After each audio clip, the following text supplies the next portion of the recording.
Di samping saya ada Reva, Suci, Viro, dan Vika. Selanjutnya saya akan serahkan kepada pemateri. 1. Pengertian zina. Zina merupakan persetubuhan antara laki-laki dan perempuan yang tidak terikat hubungan pernikahan atau perkawinan yang sah. Az-zina wa ila dzakari fi farji mahram ya'ni khalid min asy-syubhati mushtahi tab'an. Zina adalah masuknya kelamin laki-laki ke dalam farji terlarang karena zatnya tanpa ada syubhat yang disenangi menurut tabiatnya. Dari klausul ke dalam farji, dalam definisi di atas dipahami bahwa melakukan persetubuhan namun bukan ke dalam farji atau kemaluan perempuan tidaklah dinamakan zina, tetapi dinamakan liwat atau sodomi, dan jika memasukkannya ke dalam kubur atau angan.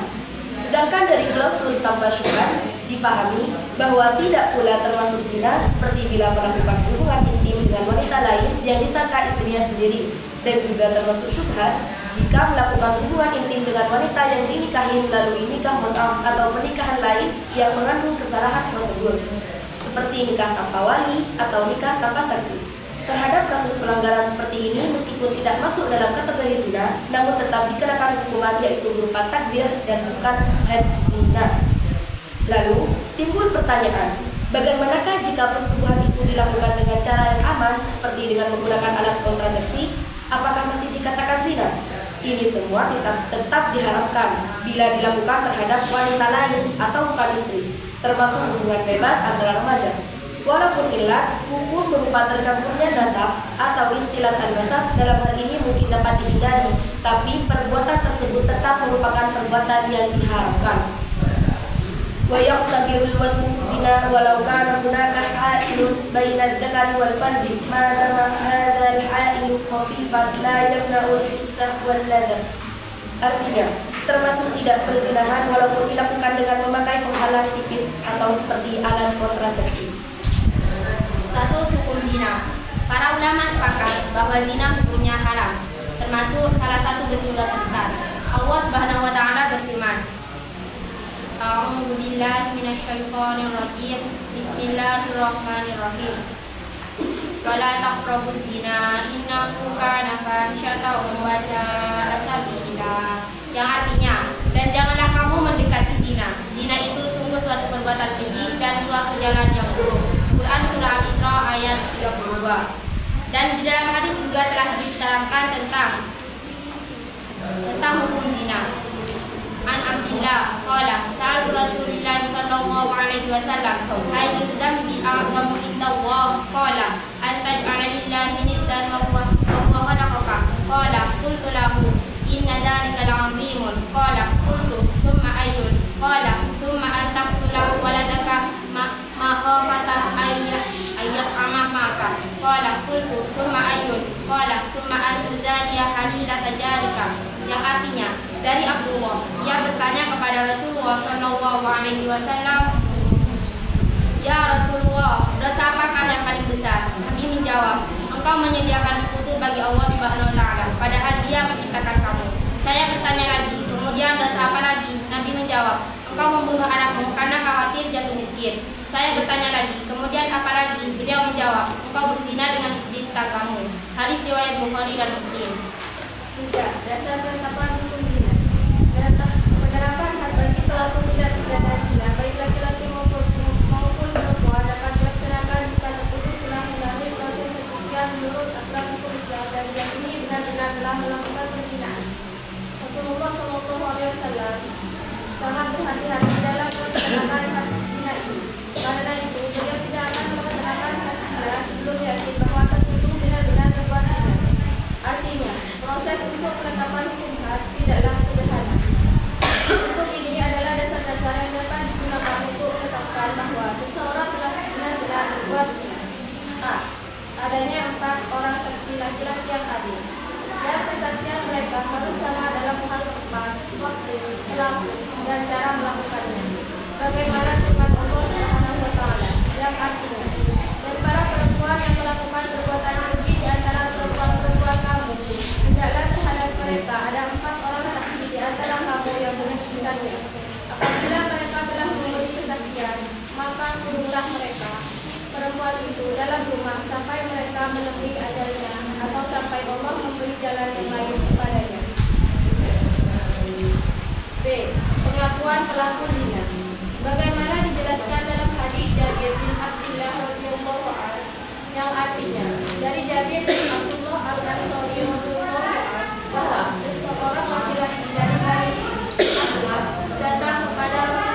berpendapat bahwa kehamilan perempuan tanpa suami dapat dijadikan dasar penetapan perbuatan zina. Akan tetapi, jumhur ulama berpendapat sebaliknya. Kehamilan saja tanpa pengakuan atau kesaksian orang yang lain tidak dapat dijadikan dasar penetapan zina. Adapun had zina itu sendiri dapat dijatuhkan terhadap pelakunya jika telah terpenuhi syarat-syarat sebagai berikut. 1. Pelaku zina sudah baligh dan berakal. 2. Perbuatan zina dilakukan tanpa paksaan. 3. Pelaku zina mengetahui bahwa konsekuensi dari perbuatan zina adalah hak. 4. Telah diyakini secara syarak bahwa pelaku tindak zina benar-benar melakukan perbuatan keji tersebut.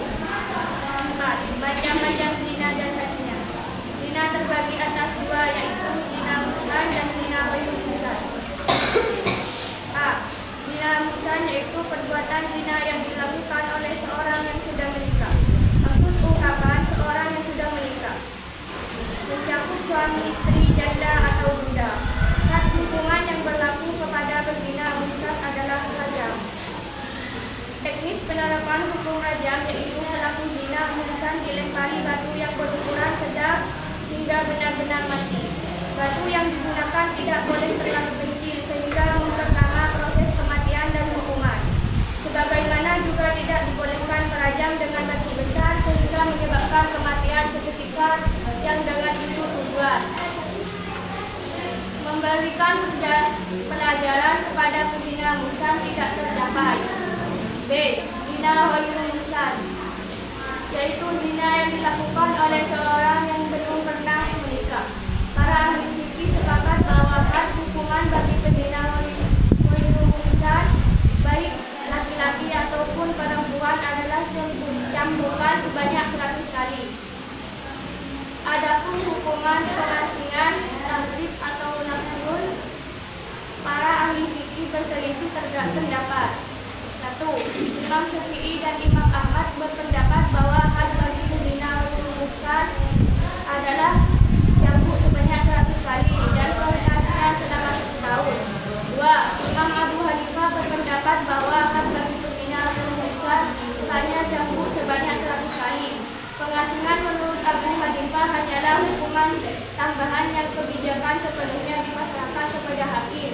Jika hakim memutuskan hukuman tambahan tersebut pada pezina ghairul musnah, maka pengasingan masuk dalam kategori tahrib bukan had. 3. Imam Malik dan Imam Auza'i berpendapat bahwa had bagi pezina laki-laki merdeka ghairul musnah adalah cambukan sebanyak 100 kali dan pasal pengasingan selama 1 tahun. Adapun pezina perempuan merdeka ghairul musnah hanya cambukan 100 kali. Ia tidak diasingkan karena wanita adalah aurat dan kemungkinan ia dilecehkan di luar wilayahnya. Dalil yang menegaskan bahwa pezina ghairul musnah dikenai had berupa cambukan 100 kali dan pengasingan yang artinya pezina perempuan dan pezina laki-laki derajat masing-masing dari keduanya 100 kali. Dan janganlah rasa belas kasihan kepada keduanya mencegah kamu untuk menjalankan agama hukum Allah. Jika kamu beriman kepada Allah dan hari kemudian dan hendaklah pelaksanaan hukum mereka disebutkan oleh sebagian orang-orang yang beriman. Artinya yang kedua, dari Zaid bin Harith al-Juhani ia berkata, saya mendengar Nabi menyuruh agar orang yang berzina dan ia bukan muhsan dijarah 100 kali dan diasingkan selama 1 tahun. 5. Hikmah diharamkannya zina. Zina merupakan sumber berbagai tindak kemaksiatan. Di antara hikmah terpenting diharamkannya zina adalah 1. Memelihara dan menjaga keturunan dengan baik, karena anak hasil perzinaan pada umumnya kurang terpelihara dan terjaga. 2. Menjaga harga diri dan kehormatan manusia.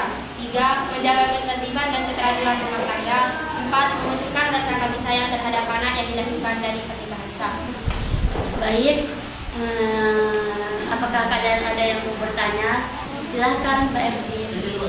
Berzina dengan menggunakan alat kontrasepsi itu contohnya seperti apa? Baik, izinkan saya untuk menjawab. alat kontrasepsi itu seperti kondom. Ada lain? Mungkin DKP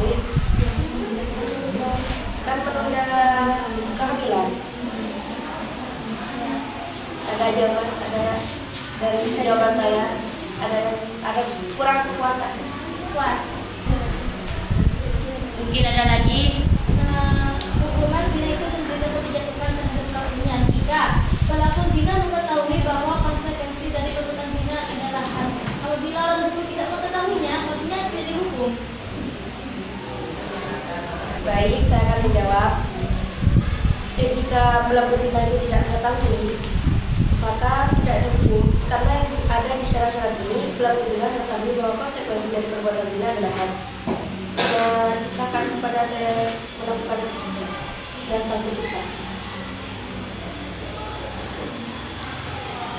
Baik, demikian penjelasan dari kami tentang zina. Assalamualaikum warahmatullahi wabarakatuh.